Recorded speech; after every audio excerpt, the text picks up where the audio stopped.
जैसे अगर मैं कहूं कि एक अच्छे उत्तर के मुख्य घटक क्या क्या हो सकते हैं, इसलिए जरूरी है कि हैंड रिटन मॉडल आंसर और उसके साथ साथ एक अच्छे उत्तर के सारे घटक उसमें हो, कि हमारा सबसे पहले तो क्वालिटी कंटेंट हो, वो कंसाइज हो, और उसके साथ साथ हमें कीवर्ड का बहुत उपयोग करना है। उसके साथ हर कीवर्ड या हर कंसेप्ट, अगर हम कोई कंसेप्ट लिख रहे हैं या हम हमारा कोई पॉइंट जनरेट कर रहे हैं, उस पॉइंट के साथ हम एग्जांपल जरूर लिखेंगे, इसलिए एग्जांपल का रोल बहुत जरूरी है। हाय एवरीवन, यूपीएससी की तैयारी में सबसे इंपॉर्टेंट है पीवाईक्यू, लेकिन पीवाईक्यू हमें एग्जैक्ट वैसे मार्केट में पीवाईक्यू अवेलेबल नहीं है जो हम एग्जाम हॉल में लिख कर आए। इसी का सॉल्यूशन हम इस बुक में देखेंगे, जिसमें पीवाईक्यू को एग्जैक्ट हैंड रिटन नोट्स में लिखा गया है, और उसके साथ साथ ये भी ध्यान दिया गया है कि उसी वर्ड लिमिट में उस क्वेश्चन का आंसर लिखे जिस वर्ड लिमिट में क्वेश्चन को लिखना है हमें। और उसके साथ साथ जो डायग्राम या एक क्वेश्चन की जो इंपॉर्टेंट चीजें हो सकती है, वो सारी हमें उसमें ध्यान रखनी चाहिए। जैसे अगर मैं कहूं कि एक अच्छे उत्तर के मुख्य घटक क्या क्या हो सकते हैं, तो इसमें अगर देखें तो एक जो गुड मॉडल आंसर है, जनरली क्या है कि मॉडल आंसर हमारे सामने ऐसे अवेलेबल है, या तो चैट जीपीटी कर दिया गया है या फिर कॉपी पेस्ट करके लिख दिया गया है, तो उससे क्या है कि वो बहुत बल्कि मॉडल आंसर है, या फिर सीधे एकदम कॉपी पेस्ट की हुई लैंग्वेज में है जो कहीं समझ में हमें आती नहीं है। इसलिए जरूरी है कि हैंड रिटन मॉडल आंसर और उसके साथ साथ एक अच्छे उत्तर के सारे घटक उसमें हो। जैसे अगर मैं कहूं कि एक अच्छे उत्तर के क्या क्या घटक होने चाहिए, तो सबसे मोस्ट इंपोर्टेंट थिंग है कि उसका कंटेंट है वो क्वालिटी कंटेंट होना चाहिए। अब क्वालिटी कंटेंट कैसे, ये अलग अलग जीएस पेपर में, जो कि हमने पहले पीवाईक्यू में डिस्कस किया है कि अलग अलग जीएस पेपर की अलग अलग डिमांड है। जैसे जीएस 1 है, तो अगर आप हिस्ट्री रिलेटेड क्वेश्चन लिख रहे हो तो आप टाइम पीरियड लिखो, आप हिस्टोरियन को मेंशन करो। इसी तरह अगर आप जीएस 2 में पॉलिटी का आंसर लिख रहे हो तो उसमें आप सुप्रीम कोर्ट के वर्डिक्ट मेंशन करो। ठीक वैसे ही अगर जीएस 3 का आंसर लिख रहे हो तो आप डेटा को लिखो। इसी तरह जो हमारा कंटेंट है वो क्वालिटी होना चाहिए। सबसे मोस्ट इंपोर्टेंट 50% से ज्यादा रोल तो है आपका कंटेंट का। लेकिन ये है कि अगर हम सिर्फ क्वालिटी कंटेंट लिख के आए, इससे काम होने वाला है नहीं। इससे आप 320, 350, 320 से 350 तो पहुंच सकते हो, लेकिन अगर हमें स्कोर लेके जाना है 400 प्लस से लेके अगर 450 या इस रेंज में, तो हमें उसमें कुछ और मसाला भी ऐड करना है और कुछ और सावधानियां भी बरतनी है। उसके लिए हमें क्या क्या चाहिए कि हमारा सबसे पहले तो क्वालिटी कंटेंट हो, वो कंसाइज हो, और उसके साथ साथ हमें कीवर्ड का बहुत उपयोग करना है। यानी कि कुछ कुछ कीवर्ड ऐसे हैं जो हमें अपने आंसर में डालने हैं, और उसके साथ हर कीवर्ड या हर कंसेप्ट, अगर हम कोई कंसेप्ट लिख रहे हैं या हम हमारा कोई पॉइंट जनरेट कर रहे हैं, उस पॉइंट के साथ हम एग्जांपल जरूर लिखेंगे, इसलिए एग्जांपल का रोल बहुत जरूरी है। और उसी के साथ अगर उसको और हमें वैल्यू एडिशन करना है और थोड़ा प्रेजेंटेशन भी बेहतर बनाना है, और कुछ चीजें जो कि हमें कुछ शब्द, क्योंकि हमारे पास वर्ड लिमिट है, तो अगर हमें अगर अधिक बातें कम वर्ड में बोलनी है तो हमें ग्राफ और डायग्राम का भी उपयोग करना है और फॉर्मूला का उपयोग करना है। यानी अगर मैं कहूं कि अगर ये 6 पॉइंट स्ट्रेटेजी मैं अपनाऊं, 6 पॉइंट स्ट्रेटेजी, तो हमारा जो आंसर है वो दूसरे के मुकाबले कहीं अधिक अच्छा हो सकता है। और ये 6 पॉइंट जो स्ट्रेटेजी है, इसका पूरा ध्यान रखा गया है जब इस बुक में पीवाईक्यू लिखे गए हैं। तो अब अगर हम इस बुक के कुछ पीवाईक्यू, जो सैंपल पीवाईक्यू है, उसकी अगर बात करें तो उसकी हम बात करते हैं। अब ये अगर आप सैंपल बुक अगर आप डाउनलोड करना चाह रहे हो तो यहाँ टेलीग्राम लिंक इस डिस्क्रिप्शन में भी दी हुई है, और आप सर्च कर सकते हो अशोक सोनी IRS, और यहाँ से आप इस पूरी पीडीएफ को डाउनलोड कर सकते हो। अब अगर हम इस बुक के क्वेश्चन की बात करें कि किस तरह इस बुक में हैंड रिटन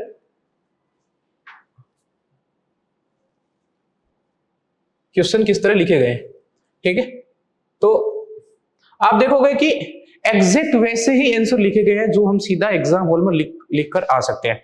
यानी ये क्वेश्चन आंसर आपके लिए 2 तरह का काम करेंगे। एक तो ये आपको ये बता देंगे कि आइडियल आंसर कैसा होना चाहिए, और उसके साथ साथ कुछ क्वेश्चन ऐसे हैं जो यूपीएससी डायरेक्ट रिपीट करती है, तो वो आप यहाँ से उसका यूज ले सकते हो। और दूसरा, इसके कुछ जो कंटेंट है, इसके कुछ फॉर्मूला है, उनको भी कॉपी कर सकते हो। और इसमें यह है कि आपकी ये काफी मेहनत कम कर देगा, जो कि क्योंकि मार्केट में अगर हम देखें तो पीवाईक्यू हिंदी में अवेलेबल मुश्किल से ही है, और जो अवेलेबल है तो अप टू द मार्क हो, उसको थोड़ा चेक करना पड़ेगा। अब अगर हम इसकी बात करें इस क्वेश्चन की कि कैसे, अगर हम इस क्वेश्चन में क्या मतलब आंसर लिखने के लिए क्या अप्रोच अपनाई गई है, हम मेनली अप्रोच जानेंगे। ये पूरी GS1, GS2, GS3 और GS4, इन चारों पेपर्स की अलग अलग 4 अलग अलग बुकलेट है, और उन चारों में 2017 से जो अभी रिसेंट में 2025 में मेंस होने वाला है, यहां तक कि आपको सारे आंसर हैंड रिटन में मिलेंगे और उसके साथ साथ वर्ड लिमिट और जो हम 6 पॉइंट स्ट्रेटेजी की बात कर रहे हैं उसके ऊपर मिलेंगे। तो अगर हम इन क्वेश्चन की अगर बात करें तो उसमें से हम 4-5 क्वेश्चन लेके देखेंगे कि कैसे अप्रोच कैसे है, कि किस अप्रोच से ये आंसर लिखे गए हैं और कैसे अगर आप जब आंसर लिखने बैठो तो क्या अप्रोच अपना सकते हो, और कीवर्ड और स्पेशली कि कीवर्ड का कैसे यूज करना है हमें और कहां पर यूज करना है वो भी ध्यान रखा गया है। अब अगर मैं एक क्वेश्चन आपके सामने लूं, जैसे कि ये फर्स्ट क्वेश्चन ही है कि ऋग्वैदिक से उत्तर वैदिक काल तक, आप जैसे ही क्वेश्चन पढ़ो तो सबसे पहले जो मेन कीवर्ड है या जो पूछा गया है उस पर फोकस कर लो, कि यानी ये आपसे सबसे पहले पूछ क्या रहा है कि ऋग्वैदिक से उत्तर वैदिक काल तक, यानी एक तो मुझे इस टाइम पीरियड का ध्यान रखना है, इससे आगे नहीं जाना है। ऐसा नहीं है कि इसने ऋग्वैदिक से उत्तर वैदिक पूछा है तो मैं मौर्यन काल का कुछ लिख दूं या गुप्ता काल का, नहीं, मुझे ऋग्वेद से उत्तर वैदिक काल तक लिमिट में रहना है। अब दूसरी चीज क्या पूछी है कि सामाजिक, और तीसरी चीज है आर्थिक, यानी 3 चीजें मेरे यहां दिमाग में आ गई कि पहली चीज तो मुझे टाइम ध्यान रखना है कि ऋग्वैदिक से उत्तर वैदिक काल, और दूसरी है सामाजिक, और तीसरी आर्थिक क्षेत्र। क्या करना है कि इस क्षेत्र में घटित परिवर्तनों को हमें रेखांकित करना है, यानी कुल मिला के ऋग्वैदिक काल से लेके उत्तर वैदिक काल तक का सामाजिक और आर्थिक क्षेत्र में क्या क्या परिवर्तन आए हैं उनको हमें रेखांकित करना है। लेकिन सबसे बड़ा चैलेंज है ये पूरे परिवर्तन हमें 150 वर्ड में ही लिखने हैं, और करीबन करीबन हमारे पास 7 मिनट ही है, उसमें हमें ये लिखने हैं। तो अब अगर हम इस क्वेश्चन के आंसर को अगर एग्जांपल लेके माने, जैसे ये लिखा गया है कि ऋग्वैदिक काल एक जनजातीय सामुदायिक संरचना, जैसे हम कह रहे हैं ना कि कीवर्ड हमें यूज करना है, तो पहला कीवर्ड तो यही हो गया कि जनजातीय सामुदायिक संरचना। अब अगर आप इस तरह के वर्ड लिखते हो, स्पेशली हिंदी में जनरली जहां हम क्या है कि लैंग्वेज बनाने में ज्यादा फोकस करते हैं और कीवर्ड हमारे पास जनरली कम होते हैं, इसलिए चैलेंजिंग हो जाता है कि कम शब्दों में ज्यादा बात कहना। लेकिन अगर आप इस तरह के कीवर्ड यूज कर लेते हो, जनजातीय सामुदायिक संरचना, तो ये कहीं ना कहीं आपकी बात को अधिक बात को कम शब्दों में आप यहाँ बोल सकते हो, और थोड़ी एग्जामिनर को जो पढ़ेगा भी उसको लगेगा कि हाँ एक पढ़ी लिखी लैंग्वेज यहाँ पे यूज की है। वाला युग था जबकि उत्तर वैदिक काल में कृषि आधारित अर्थव्यवस्था, ये सिलेबस के जैसे आपके जो शब्द है उनको आप यूज करो, वर्ण व्यवस्था व स्थायित्व जैसे संरचनात्मक परिवर्तन उभरने लगे। अब अगर मैं इस क्वेश्चन की बात करूं कि इस क्वेश्चन में जो सबसे अच्छी चीज आपको देखने को मिलेगी वो ये, अगर मैं यही टाइम पीरियड इसको लैंग्वेज बनाकर अगर मैं लिखता तो ये एक तो मेरी जगह बहुत ज्यादा घेर लेता, दूसरा टाइम भी मुझे अधिक लगता, और तीसरा अगर मैं देखूं तो पढ़ने में भी अच्छा लगता है। और हिस्ट्री के क्वेश्चन में अगर हम जब भी बात करेंगे, हिस्ट्री के क्वेश्चन में मोस्ट इंपोर्टेंट है कि हमें टाइम पीरियड तो मेंशन करना ही है। तो यहाँ पे टाइम पीरियड जो कि अक्सर टॉपर्स अपनी कॉपी में थोड़ा इनोवेशन लाने के लिए करते हैं कि जैसे ऋग्वैदिक काल 1500 से 1000 बीसी, उत्तर वैदिक काल 1000 से 600 ईसा पूर्व, और उसके बाद में महाजनपद काल। तो इसको एक फॉर्मूला टाइप में थोड़ा इनोवेटिव तरीके से पेश कर दिया, जिससे एग्जामिनर को भी थोड़ा डिफरेंट लगेगा, और जनरली इस तरह का इनोवेशन है वो कम ही कॉपियों में मिलेगा, तो नंबर भी आपको कंपैरेटिव अधिक मिलेंगे। अब अगर हम आगे बढ़े कि आगे और किस तरह इस क्वेश्चन में अप्रोच अपनाई है, जो सबसे मेन चीज आपके आंसर को अलग बनाती है, एक तो आप उसका थोड़ा एग्जामिनर के लिए भी इजी हो तो आप थोड़ा गैप अच्छे से छोड़ दो, ऐसा नहीं कि आप एकदम, और उसके साथ साथ आप लैंग्वेज बनाने में बहुत ज्यादा आपको वर्ड खत्म नहीं कर देने हैं। ऐसा नहीं कि आप लैंग्वेज बनाने में ही खत्म कर देते हो पूरे शब्द, और उसके साथ साथ कीवर्ड का बहुत ज्यादा ध्यान रखना है, और कुछ जो इंपॉर्टेंट कीवर्ड है उनको आप अंडरलाइन भी कर दोगे। जैसे इसमें पहला पॉइंट ये यूज किया गया कि ऋग्वैदिक से उत्तर वैदिक काल तक सामाजिक क्षेत्र में क्या क्या परिवर्तन हुए, तो ये क्रम से परिवर्तन हो गए कि वर्ण व्यवस्था सुदृढ़ हो गई।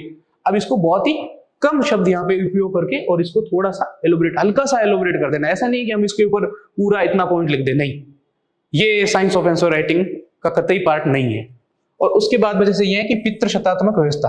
अब जो आपको मेन चीज ध्यान रखनी है कि आपको जैसे ही पॉइंट लिखो आपको साथ में एग्जाम्पल जरूर लिखने हैं, यानी कि आपको कोशिश ये करनी है जब आप शुरू में आंसर राइटिंग कर रहे हो, भले ही एग्जाम्पल लिख के जगह छोड़ दो, लेकिन इसकी आदत डाल देनी है कि हर जगह जहां पर भी मेन पॉइंट हो उस मेन पॉइंट को प्रूव करने के लिए आप एग्जाम्पल का उपयोग कर रहे हो। इस तरह अगर हम आगे इस आंसर को आगे बढ़े, जैसे सेम ये कि ऋग्वैदिक से उत्तर वैदिक काल में घटित आर्थिक क्षेत्र में क्या क्या, एक जो अच्छा मेन चीज आपको ध्यान रखनी है कि क्वेश्चन की डिमांड को बहुत अच्छे से समझना है। जैसे अपन ने शुरू में इस क्वेश्चन को तोड़ के देखा, और डिमांड के अकॉर्डिंग उसको बांट लेना है। जैसे इस क्वेश्चन की मेन डिमांड क्या है कि सामाजिक और आर्थिक दोनों क्षेत्रों में परिवर्तन हमें बताने हैं और दोनों को बराबर वेटेज देना है। ऐसा नहीं कि हमने सामाजिक क्षेत्र वाले पॉइंट्स को ये लिख दिया पूरा 70% और फिर उसके वाले को 30% दे रहे हैं, नहीं। नंबर आपको जैसे ये 5-5 नंबर में डिवाइड हो गया, अगर आप इसको वेटेज ज्यादा देते हो और इसको कम देते हो तो फिर नंबर आपको निश्चित है कम मिलेंगे। इसलिए आपको ये चीज स्पेशली ध्यान रखनी है कि वेटेज बराबर देना है, ठीक है। अब ये है कि आर्थिक क्षेत्र में परिवर्तन, तो आर्थिक क्षेत्र को क्रम वाइज हम पॉइंट वाइज जो पॉइंट बन सकते हैं पॉसिबल, उन पॉइंट वाइज लिखने के साथ साथ एग्जाम्पल का बहुत ज्यादा ध्यान रखेंगे, जो सबसे मेन आपके आंसर को अलग बनाएगी। क्योंकि एग्जाम्पल हर किसी के लिए उस समय एग्जाम हॉल में सोच पाना नेक्स्ट टू इम्पॉसिबल है। अगर इसकी पहले से तैयारी नहीं है, अच्छे से प्रैक्टिस नहीं है, तो आप एग्जाम हॉल में ऑन द स्पॉट इतने एग्जाम्पल सोच पाओ नहीं, ये काफी मुश्किल है। इसलिए आप पहले से तैयारी करके जाओ, और जो आप में से आंसर एग्जाम हॉल में एग्जाम्पल इस तरह एग्जाम्पल लिख के आ जाएगा, निश्चित तौर पर उसके नंबर आएंगे ही। अब यही कॉपी है, अगर इस टाइप के आंसर आपके जाते हैं एग्जाम हॉल में, इवन मैं कह रहा हूं कि इसके अगर 70% भी चाहते हैं, इस लेवल के 70% भी अगर एग्जाम हॉल में जाता है, तो निश्चित है कि एग्जामिनर आपको मार्क्स अवॉर्ड करेगा ही करेगा। अब अगर हम और आगे देखें तो कैसे अप्रोच अपनाई गई है। हाँ, एक जो मेन चीज आपको विशेष ध्यान रखनी है कि आपको कंक्लूजन देते टाइम बहुत ज्यादा ज्ञानी नहीं बन जाना है। ऐसा नहीं कि कंक्लूजन आपने एकदम 70-80 वर्ड का तो कंक्लूजन ही दे दिया। जो अक्सर मैं कई टॉपर्स की कॉपियों में, इवन जो नए आंसर राइटिंग कर रहे हैं या फिर जिन्होंने 1-2 बार मेंस भी दे दिया है, उनकी आंसर की कॉपियों, उनकी कॉपियों में ये सबसे बड़ा मुझे प्रॉब्लम देखने को मिलती है कि वो कंक्लूजन को बहुत बड़ा लिखते हैं। इसका 2 कारण होता है क्यों बड़ा हो रहा है। एक कि कीवर्ड में वो नहीं लिख रहे, और दूसरा लैंग्वेज बनाने में शब्द बहुत ज्यादा खर्च कर दे रहे हैं, जो कि हमें नहीं करना है। अगर मैं इस कंक्लूजन की बात करूं तो जैसे ऋग्वैदिक लचीलापन, उत्तर वैदिक काल में सामाजिक कठोरता, आप देख रहे हो किस तरह कीवर्ड का ध्यान रखा गया है, और आर्थिक जटिलता। अब आपको कुछ इस तरह के शब्द, अगर आपको नंबर लाने हैं तो थोड़ी आपकी हिंदी भी अच्छी होनी चाहिए। ऐसे आम बोलचाल की हिंदी में आप आंसर नहीं लिख सकते, आपको हिंदी के भी अच्छे शब्द यूज करने होंगे। जैसे सामाजिक कठोरता और आर्थिक जटिलता में बदल गया यह परिवर्तन राज्य निर्माण। अब आपको ऐसा नहीं कि उसमें बहुत ज्यादा लैंग्वेज बनाओ, सीधा राज्य निर्माण, कोमा, नगरीकरण तथा उत्तरकालीन धर्मशास्त्रों की नींव बना। अब इस टाइप का इनोवेशन, इस टाइप की रचनात्मकता आपको लानी ही होगी अगर आपको नंबर अच्छे लाने हैं तो। अब अगर इसी तरह हम अगर एक और आंसर ले, एक और क्वेश्चन लेके उसका आंसर देखें, और उसके साथ अगर हम अप्रोच जाना चाहें, ये भी सेम, ये पूरी पीडीएफ हिस्ट्री से रिलेटेड आंसर किया। आगे आने वाले सेशन में हम ज्योग्राफी, इंडियन सोसाइटी, उनकी भी बात करेंगे, और इसी तरह एक एक पेपर के जो सेगमेंट के बन सकते हैं उन सब की हम डिटेल में अच्छे से बात करेंगे। और इससे रिलेटेड बहुत जल्दी ये पूरी जीएस 1, 2, 3, 4 ये चारों बुकलेट अभी लगभग बनने की प्रोसेस में है। जैसे ही 2025 का ये मेंस होता है, ताकि अपग्रेड होके और 25 तक के आंसर सारे आपको मिल जाएं। टीम इस पे अच्छे से लगी हुई है। तो अब जैसे हम बात करें इस क्वेश्चन की कि दक्षिण भारत में कला व साहित्य के विकास में कांची के पल्लवों का योगदान का मूल्यांकन कीजिए। देखो, एक तो ये कहां पूछ रहे हैं, दक्षिण भारत, जाहिर सी बात है पल्लव दक्षिण भारत में थे। और दूसरा यहां पे आपको फोकस करना है, बात किसकी करनी है, कला व साहित्य के विकास में, कि कला व साहित्य के विकास, हम दोनों की बात करनी है। ऐसा नहीं कि आपने साहित्य की बात कर दी, कला की नहीं की, या कला की कर दी, साहित्य की नहीं की। इस विकास में कांची के पल्लवों का योगदान का मूल्यांकन कीजिए, यहां पर भी आपको थोड़ा फोकस देना है। और इसका जब आप आंसर लिख रहे हो तो आपको ये ध्यान रहना चाहिए कि वेटेज दोनों का लगभग बराबर होना चाहिए। अब बात करते हैं शुरुआत की। हिस्ट्री के क्वेश्चन की एक अच्छी शुरुआत ये हो सकती है कि आप टाइम फ्रेम के साथ शुरू करो। टाइम पीरियड हिस्ट्री के क्वेश्चन की सबसे मेन इंपॉर्टेंट है कि टाइम पीरियड आपको अच्छे से पता होना चाहिए। जैसे इस क्वेश्चन को शुरू किया तो सबसे पहले यही ध्यान रखा कि पल्लव वंश 6 से 9वीं सदी, टाइम पीरियड यहाँ पे मेंशन कर दिया। आपको अगर एग्जैक्ट टाइम पीरियड नहीं याद है, सन लिखने की कोई जरूरत नहीं, बट मोटा मोटी एक आइडिया होना चाहिए कि हाँ इसके बीच में ये टाइम रहा है। ने कांची को दक्षिण भारत की सांस्कृतिक राजनीति के रूप में विकसित किया, जिसने द्रविड़ वास्तुकला, शिल्प कला व तमिल साहित्य में अभूतपूर्व उन्नति की। अब देखो, आपको इस तरह कीवर्ड लिख के सीधा कोमा लगा दो। अब ऐसा नहीं कि इसको लैंग्वेज बनाने में पूरा यहीं तक आप इंट्रो लिख रहे हो, नहीं। अब सबसे बेस्ट इंट्रो यही हो सकता है कि आप उसको 2 से 2.5, 2 से 3 लाइनों में खत्म कर दो, और उसमें कुछ कीवर्ड अच्छे हो ताकि आप आगे उसको एलोबरेट कर सको। अब सेम जैसे हमारी एक अप्रोच चल रही है हर क्वेश्चन के आंसर लिखने में कि हम इंट्रो लिखने के बाद इतना गैप छोड़ देंगे। अब एक तो इससे कॉपी भी हमारी भरी हुई दिखेगी और दूसरा थोड़ा प्रेजेंटेशन भी बेहतर होगा और एग्जामिनर के लिए सबसे अच्छा ये है कि थोड़ा इजी होगा पढ़ने के लिए। अब जो मेन चीज पहले वाले क्वेश्चन में भी हमने देखी, सेम इसमें और सेम सारे क्वेश्चन में आपको ये मिलेगा कि एग्जाम्पल, हर एक पॉइंट के साथ एग्जाम्पल आपको आंसर में लिखने ही है, जैसे यहाँ पे। और दूसरा, जैसे कि मैंने जो प्रॉब्लम फेस की और लगभग आप में से कई ये गलती करते हैं कि हम हेडिंग डालने में बड़े लापरवाह होते हैं। हम हेडिंग कुछ और डाल देते हैं, फिर उसके नीचे लिखते कुछ और है। एग्जामिनर हेडिंग ही देखेगा। अब आपने यहाँ कला के विकास में पल्लवों का योगदान लिखा तो सिर्फ कला पे ही फोकस करना है, यहाँ पे साहित्य नहीं आ जाना है। और क्योंकि क्वेश्चन में कला और साहित्य दोनों पूछा है तो आप दोनों की अलग से हेडिंग डालो, अलग से हेडिंग डालो, तभी वो अलग से रिफ्लेक्ट होगा। ऐसा नहीं कला एवं साहित्य में फिर आप लिखते जा रहे हो। अब एग्जामिनर को एक पॉइंट कला का लिख दिया, एक साहित्य का लिख दिया, नहीं, एग्जामिनर खुद कंफ्यूज हो जाएगा कि ये लिखना है, कहाँ जा रहा है, क्या कर रहा है। फिर वो नंबर भी ऐसे कंफ्यूज वाले देगा। एकदम डायरेक्ट टू द पॉइंट लिखना है। कला के विकास में लिखा, अब कला में क्या क्या किया, जैसे महाबलीपुरम का रथ मंदिर, बिल्कुल सिंपल। ऐसा नहीं है कि आपने बहुत ज्यादा लैंग्वेज लिखी है, द्रविड़ स्थापत्य लिख के सीधा मंडप मंदिरों का प्रारंभिक विकास, इतना बहुत है, वो समझ गया। अब यहाँ आपको का, की, था, थे, इस वर्ड, इस प्रकार की लैंग्वेज में नहीं फंसना है और इतना सब यूज नहीं करने फालतू के। लिखा और उसको एक एग्जांपल लिख दिया कि जैसे महाबलीपुरम का रथ मंदिर, खत्म बात। ये इतना एनफ है, एग्जामिनर के लिए भी एनफ है और ये आपके पॉइंट को एकदम वैलिडेट भी कर रहा है। आपने एग्जाम्पल भी लिख दिया है साथ में। ठीक वैसे यहाँ पे आपने कैलाशनाथ मंदिर, कांसी का, मतलब आप कैसे अपने पीटी की पढ़ाई को मेंस में यूज कर सकते हो, ये सबसे बेस्ट है। आप उसको एग्जाम्पल में यूज करो। आप एग्जाम्पल में ये महाबलीपुरम का रथ मंदिर, कैलाशनाथ का मंदिर, अर्जुन की तपस्या, ये सारी चीजें आप प्रीलिम्स में अच्छे से पढ़ते हो लेकिन मेंस में लेकर कर जाते हो। आप उनको यूज करो ना यहाँ पे, जब प्रीलिम्स के भी नोट्स है उनको एक बार रिवाइज कर लो अच्छे से। और इनका मेंस में जब आप अपना पॉइंट लिख रहे हो, एग्जाम्पल को वैलिडेट करने के लिए एग्जाम्पल के रूप में उन सारे पॉइंट को लिखो। जैसे कैलाशनाथ का मंदिर हो गया, अर्जुन की तपस्या हो गई। अब देखो कि और क्या क्या है इसमें, हम देखते हैं। ठीक है, गंगा का अवतरण, प्रतिमा विज्ञान। अब इस टाइप के अगर आप शब्द लिखते हो, निश्चित है कि एग्जामिनर आपको अच्छे से मार्क्स देगा ही कि प्रतिमा विज्ञान में उत्कृष्टता। आप देख रहे हो कि इस टाइप के कीवर्ड आपकी वर्ड को काफी कम कर देता है। वहीं अगर मुझे अगर इस पॉइंट को अगर लैंग्वेज बना के लिखना होता तो शायद मैं 10-20 वर्ड मुझे और लिखने होते, लेकिन मैंने सीधा लिख दिया प्रतिमा विज्ञान में उत्कृष्टता और फिर एग्जांपल दे दिया गंगा का अवतरण।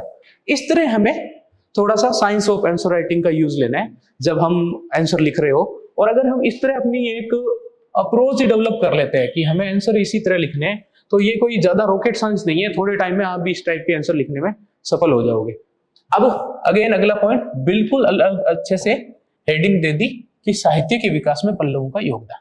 बस यही वो चीज है कि इन आंसर को थोड़ा जो जनरल आंसर है उनसे ये चीज अलग बना देगी कि बिल्कुल हर चीज स्पष्ट तौर पर बोल दी गई है। अब जैसे अब फिर आप आराम से जो जो इनका रहा है कंटेंट आपको याद होना चाहिए, आपने आपको अच्छे से पढ़ा होना चाहिए अलग अलग, और उसको पॉइंट वाइज लिखो और साथ में एग्जांपल। अब जैसे ये मत विलास परहसन है, या फिर अलवार व नैना संत है, या फिर हम ये दंडी भरथरी, इनको हम अलग अलग मल्टीपल सोर्सेस से प्रीलिम्स के दौरान अच्छे से पढ़ते हैं। बस आपको इतना करना है कि इनको एग्जाम्पल के रूप में लिख लेना है यहाँ पे। तो इसमें कोई अलग से मेहनत करने की जरूरत नहीं है, बस ये अप्रोच डेवलप करनी है कि हमें पॉइंट जनरेट करना है, पॉइंट को अच्छे से अंडरलाइन करना है। एक चीज ये भी ध्यान रखनी है कि हर पॉइंट को, जो मेन पॉइंट है, उसको सिंगल या डबल लाइन से अंडरलाइन कर लेना है। क्योंकि जब एग्जामिनर जब आपकी कॉपी देख रहा है, उसके पास इतना टाइम नहीं है कि वो ढूंढ ढूंढ के एक एक चीज ढूंढे। अगर आपने अंडरलाइन कर लिया तो उसको अलग से ये रिफ्लेक्ट हो रहा है कि ये पॉइंट है, ये एग्जाम्पल है, ये पॉइंट है, ये एग्जाम्पल है। उसने पॉइंट देखा, एग्जाम्पल देखा, एग्जाम्पल अगर पॉइंट से मैच कर रहा है वो नंबर देगा। तो इस तरह की अप्रोच आप डेवलप कर सकते हैं। हाँ, एक और चीज जो आपके आंसर को नेक्स्ट एकदम एडवांस लेवल की बना देगी कि आप इस तरह के फॉर्मूलाज का उपयोग, मतलब मुश्किल है कि आप सारे आंसर में नहीं कर सकते, लेकिन कुछ कुछ आंसर में आप इस टाइप के फॉर्मूलाज का उपयोग करो। अगर आप इस तरीके के फॉर्मूलाज अगर आप बनाते हो तो ये निश्चित है कि एक तो दो चीजों का आपको फायदा है। एक तो क्या है कि अब मेरे को ये फॉर्मूला में जो मैंने बात कही है, इसको हो सकता है कि मुझे कहने के लिए बहुत करीबन आधे से ज्यादा पेज खर्च करना पड़ता, तो मुझे टाइम भी ज्यादा लगता, प्लस सब वर्ड लिमिट से मैं बाहर चला जाता। और दूसरा कि मैंने एक्स्ट्रा पॉइंट जनरेट कर दिया। और अगर कोई नॉर्मल आंसर लिख रहा है तो हो सकता है कि यहाँ 4 पॉइंट उसने लिख दिया होगा, लेकिन ये एक्स्ट्रा पॉइंट उसका मिस हो जाएगा। लेकिन अगर ये पॉइंट भी अगर हमने जनरेट किया है तो निश्चित है कि हमें दूसरों से 0.5 या 1 नंबर एक्स्ट्रा मिलेगा ही मिलेगा। तो अब जैसे इस फॉर्मूला के जरिए हमने क्या कहा है, हमने कला कि उनका कला में क्या योगदान था और साहित्य में क्या था, इन दोनों को जोड़ दिया। जैसे कि संरचनात्मक मंदिर बने, स्थापत्य में नवाचार लेके आए और वास्तुशास्त्र का पल्लवों ने उपयोग किया। और उस कला के साथ क्या किया कि साहित्य को जोड़ दिया, कि द्विभाषी साहित्य को जोड़ा, संस्कृति की जो जीवटता है वो उत्पन्न हुई और दार्शनिक काव्य है वो भी जुड़ गया। और इससे क्या हुआ कि पल्लव काल में नवोन्मेषी परंपराओं की आदर्श बन गई। अब इस टाइप की अगर मुझे इतनी सारी बातें अगर लिखनी होती लैंग्वेज बना के, तो ये है कि एक से करीबन आधा पेज मेरा इससे भर जाता, लेकिन मैंने इसको एक फॉर्मूला बना के लिख दिया। एग्जामिनर के लिए भी ये थोड़ा इनोवेटिव होगा, नया होगा। दूसरा, सबकी कॉपी में ऐसा नहीं होना है। ये निश्चित है कि कुछ ही लोग हैं जो इस टाइप की चीजें इनोवेटिव कर पाएंगे, उनको नंबर मिलेंगे। अगर आप इस तरह की चीजें करोगे तो निश्चित है कि आपको नंबर मिलेंगे। अब यही एक प्रॉब्लम है कि जहां इंग्लिश मीडियम से हिंदी मीडियम जीएस में पीछे रह जाता है। इंग्लिश मीडियम में बहुत से टॉपर इस तरह की चीजें, क्योंकि वो शुरू से प्रैक्टिस कर रहे हैं तो ये चीजें कर लेते हैं। तो आपको भी अब क्या है कि अभी से जब आप अपनी आंसर राइटिंग शुरू ही कर रहे हो उस समय इस टाइप की चीजें अगर प्रैक्टिस में लेके आओगे, 5-4 महीनों में आप प्रैक्टिस में अगर लाओगे तो ये चीजें आप करना जल्दी सीख जाओगे। और सीख जाओगे तो नंबर निश्चित है कि मिलेंगे। अगर हम इस आंसर में भी देख सकते हैं कि कंक्लूजन को बहुत ज्यादा कंसाइज रखा है, क्योंकि कंक्लूजन के लिए ऐसा नहीं कि हमें बहुत ज्यादा शब्द वेस्ट करने ही नहीं है। कंक्लूजन पे आपको मार्क्स तो मिलने नहीं जा रहे हैं। कंक्लूजन तो आपने जो 1 से 2 लाइन में जो दे दिया है, अगर चाहे अब उसको 4 लाइन में दो चाहे 2 लाइन में दो, उतना ही मार्क्स मिलने हैं। इस पे कोई अलग से मार्क्स नहीं मिल रहे हैं। हाँ, ये है कि इसमें आपने कुछ अच्छे कीवर्ड अगर डाल दिए या कुछ टैग लाइन लास्ट में डाल, कुछ ऐसी लाइन डाल दी है जिससे थोड़ा एग्जामिनर के ऊपर प्रभाव पड़े, वो चीज कर सकते हो। जैसे इस कंक्लूजन में क्या किया कि पल्लवों की सांस्कृतिक नीति ने दक्षिण भारत को स्थायी कलात्मक पहचान, अब ये कीवर्ड आ गया कि स्थायी कलात्मक पहचान और स्थापत्य परंपरा। आप जैसे कीवर्ड, कोई अच्छा कीवर्ड लिख रहे हो, अच्छी हिंदी का उपयोग कर रहे हो, वहां पर आप अंडरलाइन कर दो। वह साहित्यिक पुनरुत्थान का जीवंत प्रतीक बना दिया, जीवंत प्रतीक।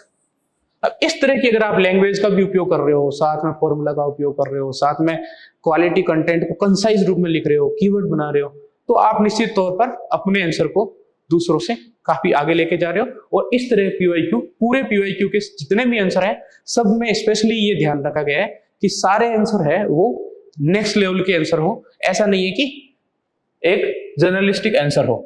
इसी तरह अगर आप आगे भी देखोगे, अगर कुछ सैंपल आंसर की मैं और बात करूं तो सेम चीजें आपको इन सैंपल आंसर में मिलेगी। जैसे फॉर एग्जांपल ये क्वेश्चन है, वे कौन सी घटनाएं थी जिनके कारण भारत छोड़ो आंदोलन शुरू हुआ, इसके परिणामों को स्पष्ट कीजिए। सेम चीज इस पे की गई है कि टाइम पीरियड के साथ शुरुआत की और पूरी टाइमलाइन को एक डायग्राम के रूप में बना दिया और इंट्रो को बहुत ही कंसाइज रख दिया। अब इस प्रकार का इनोवेशन ये है कि एग्जामिनर के ऊपर एक प्रकार का प्रेशर ही मान लो कि उसको नंबर देने पड़ेंगे अगर इस टाइप की चीजें आप लिखते हो। और वो भी सबसे मेन जरूरी चीज ये है कि आपको क्वेश्चन की डिमांड को बहुत अच्छे से ध्यान रखना है। अगर आपने इस टाइप की चीजें लिखी लेकिन अगर क्वेश्चन की डिमांड के अकॉर्डिंग नहीं लिखी, आपको बिल्कुल नंबर नहीं मिलने जा रहे हैं। डिमांड को सबसे पहले पहचानना है, पीवाईक्यू का अच्छे से विश्लेषण करना है, सिलेबस को अच्छे से डिकोड करना है और सिलेबस को डिकोड करने के बाद इस टाइप के जो आप रिटर्न पीवाईक्यू है, हैंड रिटर्न, वो आप उनका उपयोग ले सकते हो। अब सेम कि यहाँ पे क्या क्या हमें पूछा गया कि वे कौन सी घटनाएं थी जिनके कारण भारत छोड़ो आंदोलन शुरू हुआ, और इसके तो इसमें भी इस क्वेश्चन में दो चीजों पे फोकस है। एक तो पूछा गया है कि घटनाएं कौन सी थी जिनके कारण भारत छोड़ो आंदोलन शुरू हुआ, और दूसरा इसके परिणाम क्या हुए। अब दोनों को अपने को अलग से हेडिंग बनानी है, दोनों पर बराबर का वेटेज रखना है। ऐसा नहीं कि एक हेडिंग को हमने ज्यादा वेटेज दे दिया, एक को कम नहीं, दोनों को अच्छे से वेटेज देना है और दोनों पर फोकस रखना है। क्योंकि अदरवाइज क्या है कि आप आधा आंसर लिख रहे हो। अगर सपोज करो मैं सिर्फ कारणों पे बात कर रहा हूं, इसका मतलब मैंने आधे क्वेश्चन का ही आंसर दिया तो नंबर मुझे आधे से मिलेंगे। तो ये चीज थोड़ी सी हमें ध्यान रख लेनी है। अब अगर मैं इस क्वेश्चन का आंसर देखूं तो सेम अप्रोच जो कि हम एक लगभग हर क्वेश्चन में हमने एक अप्रोच विकसित कर ली है कि हमें सबसे पहले तो मार्जिन का अच्छे से ध्यान रखना है कि एक अच्छी जगह प्रेजेंटेशन के हिसाब से छोड़ देनी है, और हमारी जो हेडिंग है वो बिल्कुल स्पष्ट होनी चाहिए। यहाँ पर हम कारणों की बात कर रहे हैं तो पूरे आगे आने वाले कंटेंट में हम कारणों पर ही फोकस रहेंगे और हर कारण में हम एग्जाम्पल लिखना नहीं भूलेंगे। एग्जाम्पल लिखना बहुत ज्यादा जरूरी है। एग्जाम्पल आपको लिखना, अगर आप सारों में नहीं लिख सकते तो 4 पॉइंट में से कम 2 में या 3 में आप एग्जाम्पल लिखो ही लिखो। तो ये आपको स्ट्रेटेजी बनाई लेनी है। जैसे इसमें कारण मैंने कारण की बात की कि अगस्त प्रस्ताव 1940 ये एक कारण रहा था भारत छोड़ो आंदोलन के प्रमुख कारणों में। क्रिप्स मिशन 1942 है, ये विफल हो गया, ये कारण रहा था। सेकेंड वर्ल्ड वॉर है, ये कारण रहा था। राष्ट्रवाद और जनआकांक्षा है, ये डेवलप हो। इस टाइप के आप पॉइंट जनरेट भी कर सकते हो। आप कुछ और भी यहाँ पे अगर आपके उस समय दिमाग में आ रहा है तो कुछ और भी पॉइंट आप जनरेट कर सकते हो। ऐसा नहीं है कि आप सिर्फ यही पॉइंट रखो, कुछ और पॉइंट अपने अनुसार आप जनरेट करके लिख सकते हो। और इसी तरह अगर मैं आगे और पॉइंटों की बात करूं तो पूर्वी सीमाओं पर दबाव। अब आप देखो, पूर्वी सीमाओं पर दबाव के साथ मैं एक पॉइंट उसके साथ कीवर्ड लिखता हूं कि स्वशासन से सुरक्षा की ओर। अब इस टाइप से देखो कहीं ना कहीं रिदम मिलाने की कोशिश की गई है, से। अब ये रिदमिक वर्ड है जिनका कई बार हम आंसर को थोड़ा सा एनरिच करने के लिए रिदमिक वर्ड का यूज करते हैं। तो ये हमारे वर्ड है वो कहीं ना कहीं अपने आंसर को दूसरों से काफी बेटर बना देते हैं। और इसी तरह अगर देखो तो फिर अगेन कि परिणाम क्या रहे। परिणामों के बाद में 1 to 1 परिणाम पे बात की, 4, 5, 6 जो भी परिणाम जितने उस समय यूज हो। कोशिश ये करनी है कि हमें यहाँ पर लैंग्वेज कम रखनी है, ज्यादा लैंग्वेज का उपयोग नहीं करना है। ये नहीं कि एक पॉइंट के साथ 4 लाइन लिख रहा हूं, लेकिन डायमेंशन ज्यादा खोलने। पॉइंट्स जितने हम ज्यादा खोलेंगे, दूसरों से जितने पॉइंट हमारे ज्यादा होंगे उतने मार्क्स हमें आएंगे ही आएंगे। जैसे इसमें क्या क्या मतलब परिणाम बताए गए कि राजकीय दमन हुआ, विकेंद्रीकृत जन आंदोलन उत्पन्न हुआ, राजनीति का ध्रुवीकरण हुआ। इस तरह आप देख सकते हो कि आप अलग अलग जो परिणाम उत्पन्न हुए और उसके साथ जो हर हमने एक कोशिश की कि हर एक पॉइंट के साथ एक एग्जाम्पल भी हम लिख दें। और ये पार्ट है इस क्वेश्चन का मोस्ट आई कैचिंग पार्ट हम कह सकते हैं। ये एग्जामिनर का ध्यान अपनी तरफ खींचेगा कि हमने एक फॉर्मूला का उपयोग किया। अब देखो फॉर्मूला से क्या होता है कि मैंने करीबन 2 से 3 पॉइंट और लिख दिए सिर्फ इतनी सी लाइन में। अदरवाइज मैं 5 ही पॉइंट लिखता, लेकिन मैंने एक फॉर्मूला लिख के 2-3 पॉइंट और लिख दिए कि भारत छोड़ो आंदोलन प्लस जन आधारित वैधता प्लस संवैधानिक नैतिकता इज इक्वल टू, इससे क्या क्या संविधान निर्माण हुआ, संस्थागत मजबूती और सुदृढ़ उत्तरदायित्व वाले। अभी एक वेन डायग्राम बना दिया कि इस प्रकार के भारत में इस प्रकार की चीजों की बात आई, किससे? भारत छोड़ो आंदोलन और इन जन आधारित वैधता प्लस संवैधानिक नैतिकता से। अब आप देख रहे हो कि यार तो मेरी बात यहीं खत्म हो जाती 5 पॉइंट में, लेकिन मैंने एक ये फॉर्मूला बना के 2 से 3 पॉइंट अलग से और लिख दिए। एग्जामिनर को कंटेंट ही कंटेंट दे दिया। एग्जामिनर को ये एक प्रकार से एग्जामिनर को इस टाइप की चीजें दे दी कि ले भाई अब मैंने इतना कुछ लिखा है, अब तू इस पे मार्क्स दे। तो ये है कि निश्चित तौर पर अगर आप इस तरह की चीजें करते हो, क्योंकि ये आपके आंसर को रेयर आंसर बनाएगी ही। ये इस टाइप का आंसर मुश्किल से बहुत कम लोग लेके जा पाएंगे अपने, और अगर आप लेके जा पा रहे हो तो ये आपको प्लस पॉइंट है। और फिर आगे सेम स्ट्रेटेजी कि कंक्लूजन को हमें छोटा रखना ही है। कंक्लूजन पे बहुत ज्यादा वर्ड खर्च नहीं करने हैं। और सबसे अच्छी बात यह है कि कंक्लूजन में अगर लास्ट लाइन में ही कोई अगर कीवर्ड आ जाए, जैसे हमने इस कंक्लूजन में लिखा कि भारत छोड़ो आंदोलन वह क्रांति थी जिसने स्वतंत्रता को समय की जरूरत बना दिया तथा जन जागरण, आप देख रहे हो जन जागरण से जन क्रांति, ये अगेन जय से जय, ये रिदमिक वर्ड बनाया, जन जागरण से जन जागृति, जन क्रांति। तो इस टाइप के रिदमिक वर्ड आप यूज करोगे, इस टाइप के कीवर्ड अगर आप बना के यूज करोगे, जैसे कई बार स्टूडेंट ये क्वेश्चन पूछते हैं कि सर कीवर्ड का यूज कैसे करना है, तो आप इस तरह कंक्लूजन में और कई बार पॉइंट्स के बीच में इस प्रकार से कीवर्ड का यूज कर सकते हो। और मोस्ट इंपोर्टेंट है कि आप अगर कंक्लूजन लिख रहे हो और अगर उस समय आपको कोई न कोई कीवर्ड याद आ रहा है तो कंक्लूजन में एक कीवर्ड जरूर लिखो, क्योंकि कंक्लूजन पढ़ने के बाद एग्जामिनर आपको मार्क्स दे रहा है, यहीं पर मार्क्स दे रहा है, तो कंक्लूजन उसके ऊपर फाइनल इंप्रेशन डालेगा उस क्वेश्चन का कि कंक्लूजन अगर अच्छा है और उसमें पूरा कंटेंट देखा है फिर आपको अच्छे मार्क्स मिलने हैं। तो कंक्लूजन पे थोड़ा बहुत फोकस कर सकते हैं और कोशिश ये करनी है कि अगर सारे कंक्लूजन अच्छे नहीं तो कुछ कुछ कंक्लूजन में हमें कुछ अच्छे कीवर्ड लिखने ही हैं। इसी तरह अगर इस पेपर की मैं अगर एक दो और सैंपल आंसर लूं GS1 से, तो सेम आप देख सकते हो कि अगला ये क्वेश्चन है, इसका भी इसी प्रकार से क्वेश्चन का आंसर लिखा है। और यहां पर जैसे ये क्वेश्चन क्या है कि हालांकि महान चोल शासक अभी मौजूद नहीं है, लेकिन उनकी कला व वास्तुकला, यहाँ पे फोकस कर ले रहे हैं कि कला व वास्तुकला के क्षेत्र में उत्कृष्ट उपलब्धियों के कारण अभी भी उन्हें बहुत गर्व से याद किया जाता है। टिप्पणी कीजिए। तो हिस्ट्री का अगर हम कोई भी आंसर लिख रहे हैं, पहली चीज क्या है कि हमें उसका टाइम फ्रेम याद होना चाहिए। दूसरा क्या है, आप अगर थोड़ा इनोवेशन करना है, आप मैप बना सकते हो, यानी कि जो राजवंश जहां पर जिसने बाउंड्रीज में शासन किया है, बस उतना सा आप वो जल्दी जल्दी मैप ड्रॉ कर सकते हो। और उसके साथ हम देख सकते हैं कि कैसे कीवर्ड के साथ हमें खेलना है। एक प्रकार से अगर कहें तो आंसर राइटिंग क्या एक आर्ट है, और अगर आप इस आर्ट के साथ खेलना सीख गए, आपने अगर लैंग्वेज के ऊपर पकड़ बना ली और लैंग्वेज के साथ खेलना सीख गए, तो आपका आंसर निश्चित तौर पर बहुत ही एनरिच हो जाएगा और दूसरों से काफी अलग होगा और आपको मार्क्स आएंगे ही आएंगे। जैसे अगर मैं बात करूं इसकी शुरुआत की, जैसे चोल शासन दक्षिण भारत के इतिहास में एक स्वर्ण युग माना जाता है जिसमें सांस्कृतिक स्थायित्व है। आप देखो इस टाइप के कीवर्ड हमें एक दो शुरू में यूज कर लेने कि सांस्कृतिक स्थायित्व की अवधारणा उन्हें कालजयी, अब इस टाइप के थोड़े हिंदी के भारी भरकम वर्ड कालजयी बनाती है। तो इस टाइप के अगर आप आंसर लिखते हो और इस टाइप के भारी भरकम वर्ड यूज करते हो, तो ये कहीं ना कहीं आपकी लैंग्वेज को या आपके आंसर को भी कालजयी बनाती है।